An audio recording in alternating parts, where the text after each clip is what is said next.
구독과 좋아요, 알람 설정까지 하시면 영상을 가장 빠르게 받아보실 수 있습니다.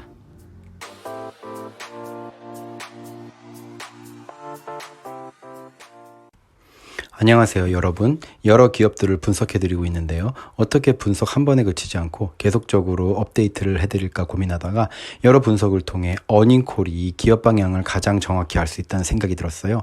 그래서 앞으로 어닝콜 발표 내용을 계속적으로 업데이트 해드리려고 합니다. 보시면 2023년 5월 25일 기준 한국인이 가장 많이 투자한 미국 주식 탑50 기업들입니다. ETF는 제외하고요. 이 기업들 어닝콜을 계속 플래그해서 업데이트를 해드리겠습니다. 캘린더를 보시면 어닝콜을 대부분 4, 5월 달에 했고 다음 분기 어닝콜이 대부분 7, 8월에 있기 때문에 오늘은 5월 어닝콜 탑10 기업들 중 4개의 회사가 5월에 어닝콜을 발표해서 이것들을 요약해 드리도록 하겠습니다.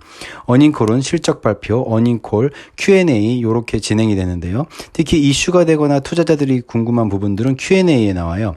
이게 미래 기업 방향성을 파악하는 데 많은 도움이 되기 때문에 실적 어닝콜 내용을 짧게 요약하고 Q&A에서 가장 엑기스만 집중적으로 뽑아드리고 최근 시킹알파 분석기사도 있으면 알려드리겠습니다. 먼저 2위 기업 애플 보겠습니다. 2분기 실적은 좋습니다. 94.8 빌리언으로 매출 예상치 92.9 빌리언 돌파했고요. EPS도 1.52달러로 예상치 1.43달러를 넘어섰습니다. 어닝콜 요약해드립니다. 팀쿡은 애플은 강력한 회사이며 밝은 미래를 가지고 있습니다. 몇몇 어려움이 있지만 잘 극복할 수 있는 상황이랍니다. 애플이 환율 변동으로 인해 매출이 전년 대비 3% 하락했지만 환율이 올라서 전체적으로 성장을 했는데 장기적으로 잘 대처하도록 하고 있답니다. 서비스 부분에서 이번에 사상 최고 기록을 세웠고 아이폰 부분에서는 이번 분기에 최고 기록을 세웠습니다. 멕시코, 인도네시아, 필리핀, 사우디아라비아, 터키, UAE 등 신흥시장에서 강세를 보이고 있고요. 이뿐만 아니라 애플이 사람들의 삶에 긍정적인 영향을 미치기 위해 교육에도 투자하고 있으며 유색인종 커뮤니티를 위한 기회의 장을 열어주고 더욱 포괄적이고 다양한 직장 환경을 구축하고 있다고 합니다. Q&A 볼게요. 애플의 주요 관심사 중 하나가 인도 시장인데요. 인도 인구가 장난 아니게 많잖아요. 팀쿡이 최근에도 인도에 다녀왔고 시장의 역동성을 눈여겨보고 왔다는데 인도에서 매출이 기록적으로 성장하고 있대요. 최근 애플 스토어도 2개 열었고 계속 인도 시장을 늘려갈 계획이랍니다. 다음은 인공지능 및 머신러닝이 애플 제품에 어떻게 통합되고 있는지 이에 대한 팀쿡의 생각을 물었어요. 팀쿡도 인공지능과 머신러닝의 중요성을 인정하며 인공지능이 애플의 제품에 조심스럽고 신중하게 계속해서 통합될 것이라고 말했습니다. 현재는 애플이 낙상 감지, 충돌 감지 등의 인공지능을 쓰고 있다고 해요. 다음은 생산국을 중국에서 어떻게 확대하느냐고 있느냐는 질문인데 전 세계 다양한 국가에서 생산할 수 있도록 투자하고 있다고 해요. 특히 미국에서도 생산하도록 진행하고 있다네요. 매출이 감소했어도 마진이 강세를 보인 이유에 대해서는 비용 절감과 유리한 환율을 그 이유로 뽑았습니다. 중국의 재개방이 애플의 사업에 미치는 영향에 대해서는 애플이 중국에서 강력한 수요를 보고 있으며 이번 분기 스마트폰 시장에서 시장 점유율이 확대되었다고 합니다. 마지막으로 3분기 가이던스 제품 매출이 분기별 평균 매출보다 약간 낮은데 6월 분기 매출도 3월 분기랑 비슷할 것으로 예상하고 있다고 합니다.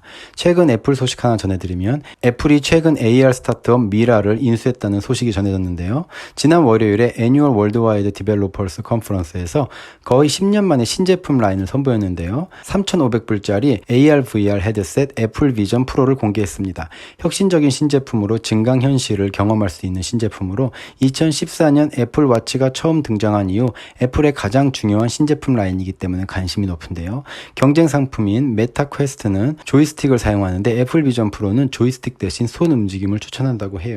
다음은 엔비디아인데 벌써 저번 영상에서 업데이트 해드렸으니까 7위인 아이온-Q를 살펴보겠습니다. 4.29 밀리언으로 매출 예상치 3.48 밀리언 돌파했고요. EPS는 마이너스 0.14달러로 예상치 마이너스 11센트보다 낮았습니다. 어닝콜을 요약해드릴게요. 아이온-Q는 양자 컴퓨팅 플랫폼 개발에 계속적인 발전을 하고 있습니다. 먼저 알고리즘 양자 비트 수가 25에서 29로 증가했습니다. 계산 능력이 16배 증가한 것입니다. 세칸 아리아 클래스 퀀텀 컴퓨터 아리아2를 완성했습니다. UAE 양자 연구센터와 계약을 체결하였습니다. 1년 전 아이온-Q는 양자 인공지능 퀀텀 AI에 투자하기 시작했고 이에 관한 인간의 인지 모델링에 관한 논문이 과학저널인 엔트로피에 게재되었습니다. 또한 양자가 기계학습뿐만 아니라 인공 일반지능 AGI를 구동할 수 있도록 연구 중입니다.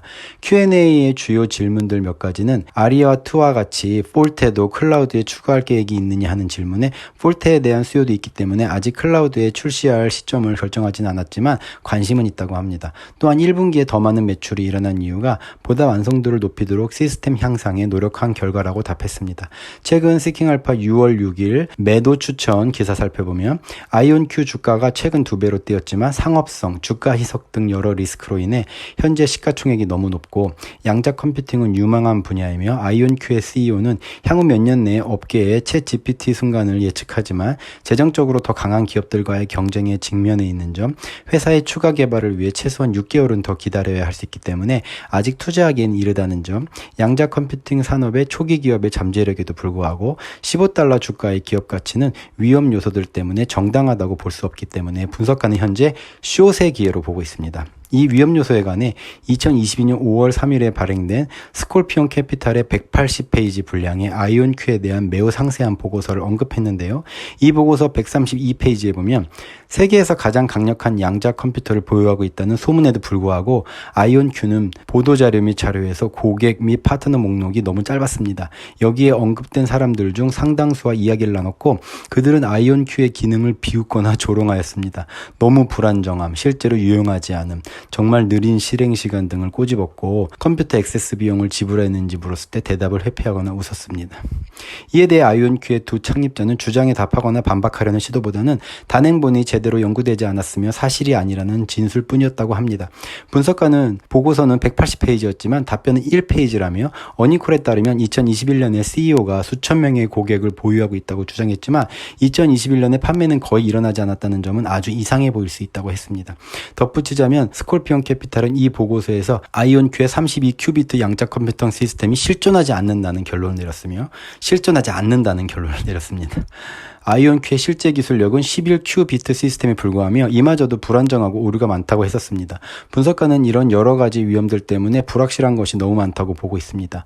지금 이 순간에도 많은 민간 기업과 대학들이 양자 컴퓨터를 연구하고 있으며 몇 년 안에 누가 선두로 떠오를지는 개인 투자자들은 순전히 추측만 할 뿐입니다. 또한 발행 주식 증가와 같은 주주들에게 일반적인 부정적인 측면도 있고요. 저도 어닝콜 Q&A를 살펴볼 때 꽤 구체적인 질문들에 대해서 아이온큐 측에서 애플과 비교해봤을 때 굉장히 모호한 답변들이 많아서 사실 뽑아서 알려드릴 Q&A가 없어서 뭐라고 알려드려야 하나 했었던 부분들이 있었거든요. 사실 제가 투자하고 있는 기업은 아니어서 아이온큐에 대해 살펴볼 때 이러한 이슈들이 있었다길래 이 기업도 다뤄야 하나 고민했었는데요. 한국인이 가장 많이 산 주식 10위 안에 있는 기업이기에 어쨌든 여러 상황을 잘 살펴보고 지혜로운 투자하시라고 계속 업데이트 해드리도록 하겠습니다. 마지막으로 AMD를 살펴보겠습니다. 5.4 빌리언으로 매출 예상치 5.4 빌리언 돌파했고요. EPS는 60센트로 예상치 56센트 돌파했습니다. 그런데 AMD 어닝콜 프레젠테이션을 좀 보면 사실상 매출이 전년 분기 대비 9%나 하락했어요. AMD가 이렇게 데이터 센터, 클라이언트, 게이밍, 임베디드 네 분야로 매출을 올리고 있는데 이번에 클라이언트, 노트북, 전화기 등에 들어가는 CPU 판매죠.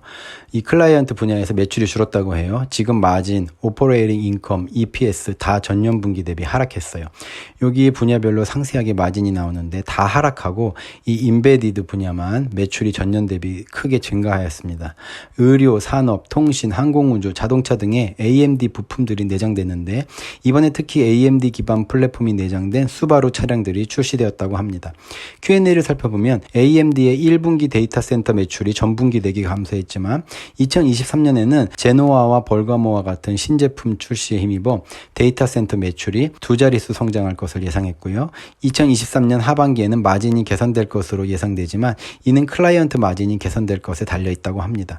AMD는 데이터 센터와 AI 시장에서 큰 기회를 보고 있으며 이 분야에 대한 투자를 크게 늘리고 있습니다. 특히 MI300이 AI에 대한 경쟁력 있는 제품으로 내세우고 있는데요. MI300가 엔비디아의 그레이스 하펄 슈퍼칩을 넘어설 것인가에 대한 의견이 다분합니다.